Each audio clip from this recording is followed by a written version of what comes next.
हमारे देश का हर एक बच्चा बच्चा सिपाही होना चाहिए, क्योंकि हमारा देश जो है ना दोनों ओर से दुश्मनों से घिरा हुआ है, इधर चाइना, एक और पाकिस्तान, एक और चाइना।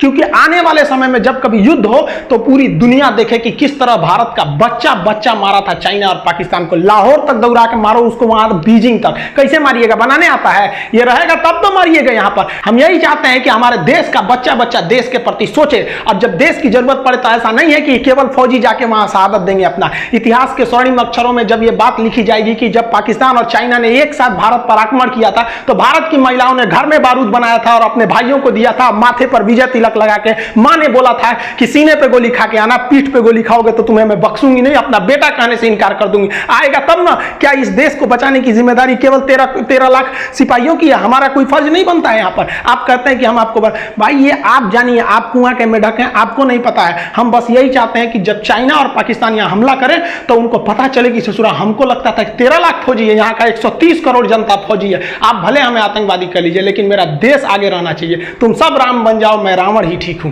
सॉरी, आप लोग बुरा मत मानिएगा यार, कुछ लड़के ऐसा कमेंट कर देता है ऐसे कि हम आपको आतंकवादी बनाना चाहते हैं। हम काय को बनाना चाहेंगे? पढ़ा लिखा आदमी सब चीज का समझदार होता है। वह खून कहो किस मतलब का जिसमें उबाल का नाम नहीं, वह खून कहो किस मतलब का आ सके देश के काम नहीं, वह खून कहो किस मतलब का जिसमें जीवन न रवानी है, जो परवश होकर बहता है वह खून नहीं है पानी है। उस दिन लोगों ने सही सही खून की कीमत पहचानी थी जिस दिन सुभाष ने बर्मा में मांगी उनसे कुर्बानी थी। बोले स्वतंत्रता की खातिर बलिदान तुम्हें करना होगा, तुम बहुत जी चुके जग में लेकिन आगे तुम्हें मरना होगा। आजादी के चरणों में जो जयमाल चढ़ाई जाएगी वह सुनो तुम्हारे शीशों के फूलों से गूंथी जाएगी। आजादी का संग्राम कहीं पैसों पर खेला जाता है, यह शीश कटाने का सौदा नंगे सर झेला जाता है। अजानू बाहू ऊंची करके वे बोले रक्त तुम मुझे देना, बदले में भारत की आजादी तुम मुझसे लेना। हो गई सभा में उथल पुथल, सीने में दिल न समाते थे, स्वर इंकलाब के नारे कोसों तक छाए जाते थे। हम देंगे देंगे रक्त बस यही शब्द सुनाई देते थे, रण में जाने को युवक खड़े तैयार दिखाई देते थे। बोले सुभाष वह आगे आए जिसके तन में भारतीय खून बहता हो, वह आगे आए जो खुद को हिंदुस्तानी कहता हो, वह आगे आए जो इस खूनी हस्ताक्षर करता हो। मैं कफन बढ़ाता हूं, वह आगे आए जो इसे हंस कर लेता है। सारी जनता हुंकार उठी, हम आते हैं हम आते हैं, माता के चरणों में हम अपना रक्त चढ़ाते हैं।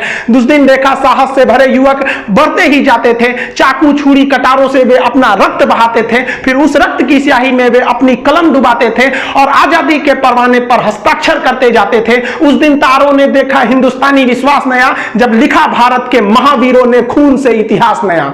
आप सभी देशवासियों को स्वतंत्रता दिवस की हार्दिक शुभकामनाएं। यह स्वतंत्रता दिवस हमारा हमेशा बरकरार रहे। हम लोगों को ये जो आजादी मिली है ये इतने आसानी से आजादी नहीं मिले। वो आजादी के लिए न जाने कितने वीरों ने अपने बलिदान दिए हैं। इसको दक्षिण का याद करिए, टीपू सुल्तान, वो मराठाओं की शक्ति, वो राजपूतों का बलिदान, वो सिखों की तलवार, झांसी की रानी, वो 11 साल का लड़का खुदीराम बोस जिसकी दाढ़ी मूछ नहीं थी, फिर भी उसने अंग्रेजों के आगे डट कर मुकाबला किया और अंग्रेजों ने उस बच्चे को फांसी चढ़ा दिया। वो सुभाष चंद्र बोस याद कीजिए, वो भगत सिंह, चंद्रशेखर आजाद, अशफाकुल्लाह खान, राम प्रसाद बिस्मिल, न जाने कितने वीरों ने इस देश को सींचा है अपने रक्त से, तब हमें यह आजादी मिली है। लेकिन आज भी अशिक्षितता के अभाव में, अशिक्षितता के कारण हम इस आजादी को अच्छे से नहीं ले जा पा रहे हैं। जितना देश को आगे जाना चाहिए अभी भी देश को आगे ले जाने की जरूरत है। अभी हमको लड़ना है अशिक्षितता से। अगर हम अशिक्षित रहेंगे तो कभी आगे नहीं जा पाएंगे। हमारा देश का नाम उतना आगे नहीं जा पाएगा जितना हमें जाना चाहिए। इसलिए वर्तमान समय में आपको वो कोई ऐसा नहीं है कि अब आपको कोई अंग्रेजों से लड़ना, अभी आपको लड़ना है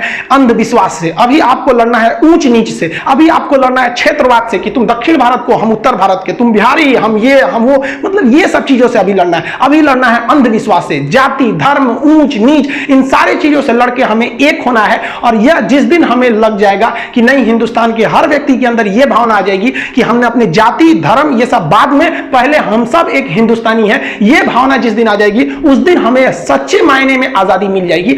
अभी हमें बहुत कुछ करना है इस देश को आगे ले जाने को। हमें अपने देश को अमेरिका, ब्रिटेन, जापान जैसे देशों के विकसित श्रेणी में लेके आगे जाना है। यह केवल हम तभी ले जा सकते हैं जब हम शिक्षित होंगे। नई शिक्षा प्रणाली भी इसी ओर में कदम बढ़ाने के लिए एक बहुत ही बढ़िया कारगर साबित हुआ है। हम लोगों ने, ऐसा नहीं है कि हम लोग आजादी के बाद हर मोड़ को देखा, ऐसा नहीं कि केवल विकास देखा या केवल मतलब विकासहीन देखा। हम लोगों ने बहुत सारे अच्छे काम भी किए। ग्लोबलाइजेशन, प्राइवेटाइजेशन और जो लिबरलाइजेशन था उसने देश ने काफी तरक्कियां भी की। हमने कई सारे युद्ध भी देखे, उस कई युद्धों में हम हमने ऐसी जीत दर्ज की जो पूरी दुनिया में कहीं नहीं देखी गई थी। 71 की लड़ाई में जब 93,000 फौजियों को हमने घुटना टिका दिया था। लेकिन जब तक हम एक भी हिंदुस्तानी की सांसें चलेगी, हमारी अंतिम सांसों से भी ये तिरंगा लहराते रहेगा, इसके साथ कोई छेड़छाड़ नहीं कर सकता है।